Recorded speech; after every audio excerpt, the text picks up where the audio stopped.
Bismillahirrahmanirrahim. Sebelum video ini dimulai, pastikan Ya kamu sudah Nabi mengetik tombol salam alaika, Ya Rasul salam alaika. teman-teman. Nah, Imam Ibnu Katsir menjelaskan makna ayat kama kutiba alal ladzina min qablikum. Sebagaimana Allah telah wajibkan puasa itu terhadap orang-orang sebelum kamu. Nabi Adam alaihissalam berpuasa 3 hari setiap bulan, 36 hari setahun. Tanggal 13, 14, 15 setiap bulan. Yang saat ini kita praktekkan menjadi puasa sunnah ayam bid namanya. Puasa pertengahan bulan. Nabi Nuh alaihissalam berpuasa setahun lamanya di bahtera kapal ketika menyelamatkan manusia beriman bersamanya ketika dihantam oleh banjir bandang tsunami dahsyat. Kecuali 2 hari tidak puasa, yaitu 2 hari raya. Nabi Ibrahim alaihissalam berpuasa di saat beliau dilempar oleh tentara Namrud ke kobaran api yang bergejolak, beliau lagi berpuasa.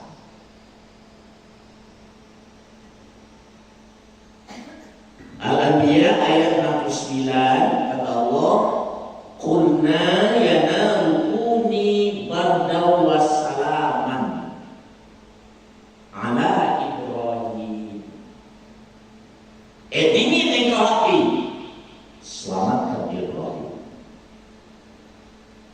Jangankan kulitnya Ibrahim melepuh, 1 helai rambut pun tak terbakar. Jadi ibu dan bapak, ayat ko doa ko boleh lo kita coba praktekkan dalam sehari-hari. Coba kalau bed dalam api unggun, baca doa 69 kalau dia. Qulna ya naru kuni bardan wassalama. Dingin engkau diselamatkan. Cuba. Insya Allah kata kamu gosong. Baru kata kamu. Karena kita tidak nabi,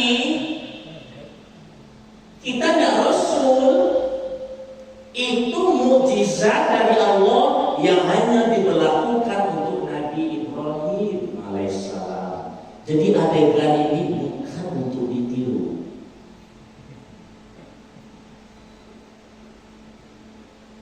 Begitu juga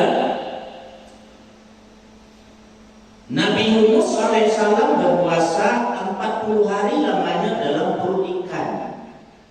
Berbeda pendapat ulama menyebutkan, ada yang bilang ikannya paus, ada yang bilang ikannya hiu. Tapi sepakat ulama lamanya Yunus dalam perut ikan itu 40 hari dalam keadaan berpuasa.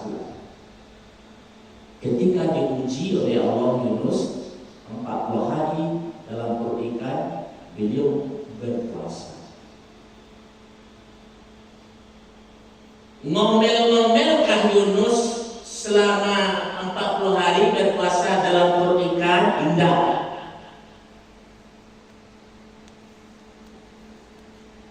Ini awak tidak dalam perut ikan puasa, ngomel yuk.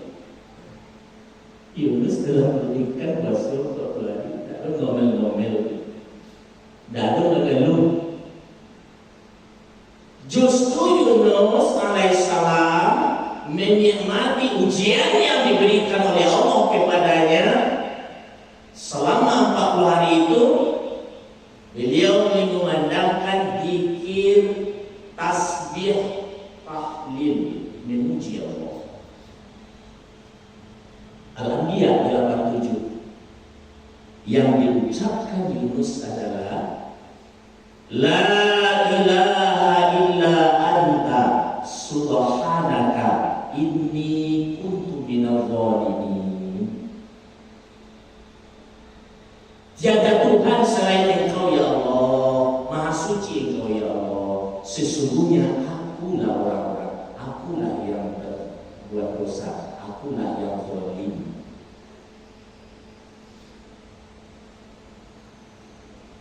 Nabi Daud alaihissalam berpuasa 6 bulan setahun. 6 bulan puasa selang hari. Ini puasa besok libur. 6 bulan setahun. Anaknya Daud alaihissalam, Nabi Sulaiman alaihissalam berpuasa 9 hari sebulan. 3 di awal bulan, 3 di tengah, 3 di akhir. 109 hari setahun. Ini mana awal Ramadan dari segi jumlah ya.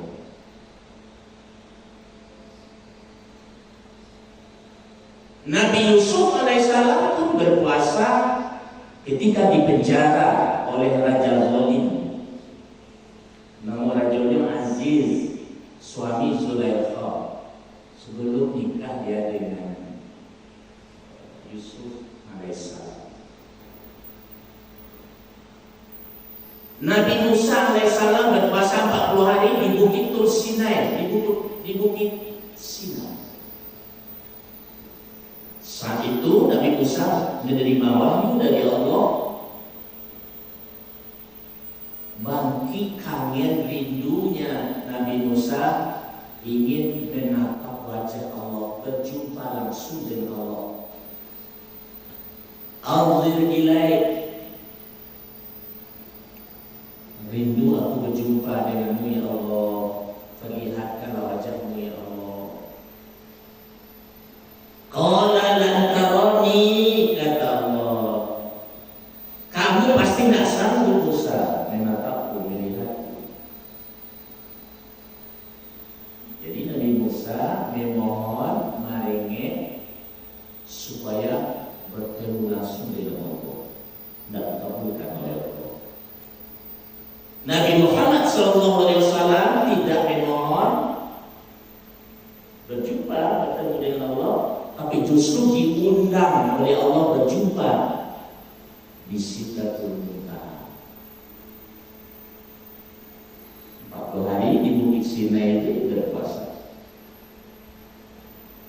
Begitu juga Bapak Ibu, nabi-nabi yang lain tentunya, umat-umat terdahulu, umat Yahudi, Nasrani, semuanya ada perintah praktek puasa sesuai dengan tujuan, cara, kaifiat puasanya masing-masing. Nah, puasa yang kita laksanakan Ramadan itu mengalahkan tradisi cara puasa manusia berhadapan manapun semenjak manusia pertama sampai generasi Nabi Muhammad SAW hari ini. Puasanya umat Nabi Muhammad itu puasa yang paling mulia, yang paling elegan. Kenapa? Karena Ramadan yang Allah sediakan untuk mendesain diri kita, untuk merancang diri kita menuju manusia dengan peringkat kemanusiaan tertinggi di mata Allah, yaitu insan yang bertakwa. La'allakum tattaqun. Antik ibadah tertua. Yang kedua, puasa itu spesifik khas. Kenapa khas? Allah berfirman dalam hadis qudsi, as-sawmu li wa ana ajzi. Aku yang membalas puasa itu. Puasa itu untukku dan aku yang membalasnya. Lah, Ustaz, kan semua ibadah Allah yang membalasnya. Betul. Ada di antara ibadah-ibadah itu yang Allah umumkan pahalanya, yang Rasul umumkan ganjarannya. Ada batasan balasan pahala ganjaran. Sholat berjamaah dengan sholat sendiri, selisih pahalanya bisa wa ishrina darajat, 1:27.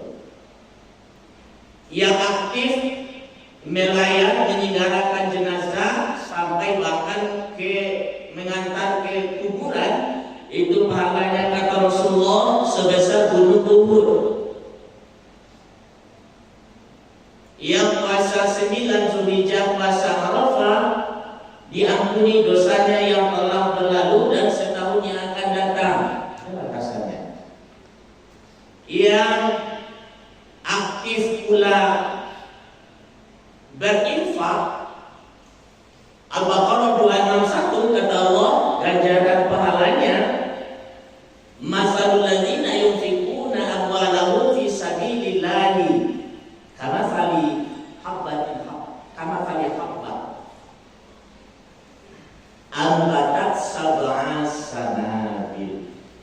Perumpamaan orang-orang yang berinfak kata Allah dengan hartanya itu di jalan Allah, tulus dia karena Allah, ganjarannya, pengembangannya ibarat orang yang menyemai satu biji.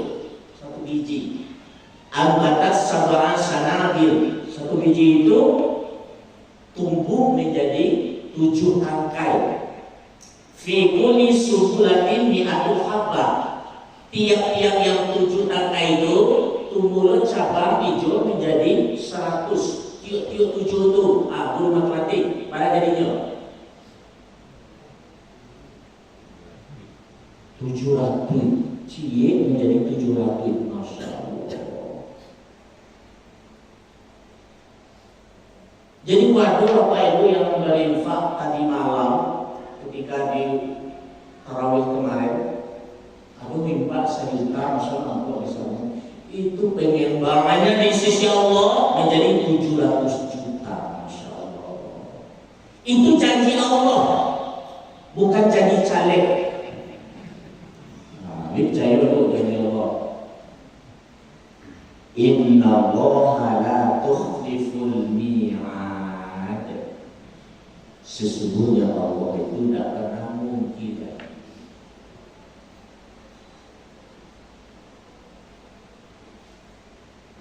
Lalu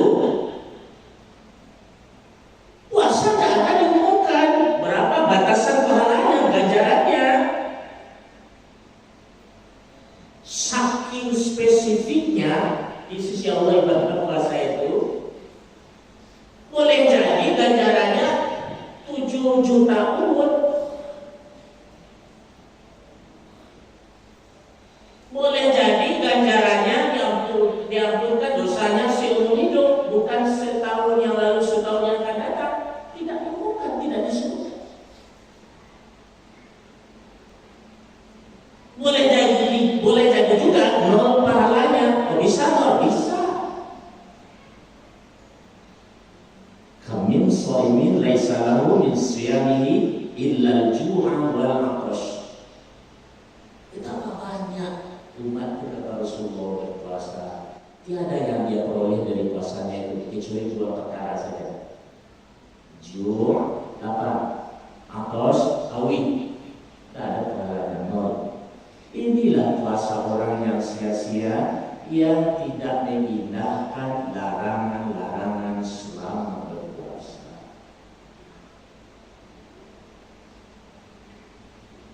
Terakhir, puasa itu spesifik, khas, khusus di mata Allah. Puasa itu tidak berdiri sendiri. Puasa tidak tagak suram. Dia satu paket dengan amalan-amalan Ramadan lainnya.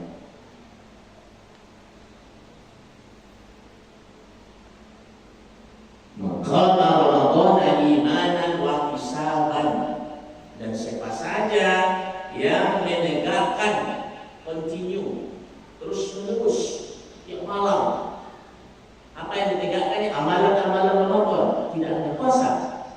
Baru di ujungnya di akhir Ramadan ghufira lahu ma taqaddama, dia dapat bonus diampuni dosa-dosanya yang telah lalu. Hanya orang-orang yang bertakwa yang diampuni dosa.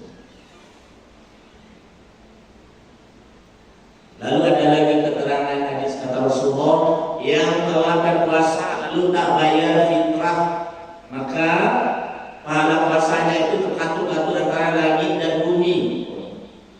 Puasa tergantung pahalanya dengan ibadah lain. Gitu.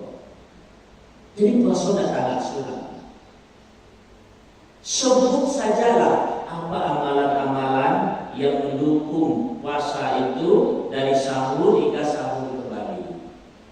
Sholat berjamaah, duha,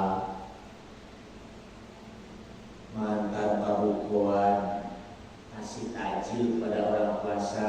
Kata Rasulullah, puasanya pahalanya sama dengan orang yang berpuasa tanpa mengurangi si berpuasa. Lalu ibu-ibu yang mantan yang ngasih takjil itu 2, double dia dapat.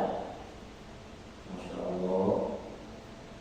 Kemudian tarawih, witir, tadarus, tilawah. Tahu tilawah, Bu? Bukan tidur di lantai bawah. Itu tilawah. Baca Quran terus menerus bila perlu khatam agak 3 kali. Kita lo 3 kali. Kalau 10 hari nak teman 1 juz bisa sehari. Minimal khatamnya 1 kali. Ibu, bapak, oleh karena itu, jika ada memang masih ada di antara kita, saudara kita, keluarga kita,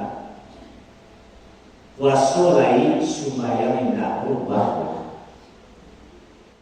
Sebab puasa tidak agak sulam.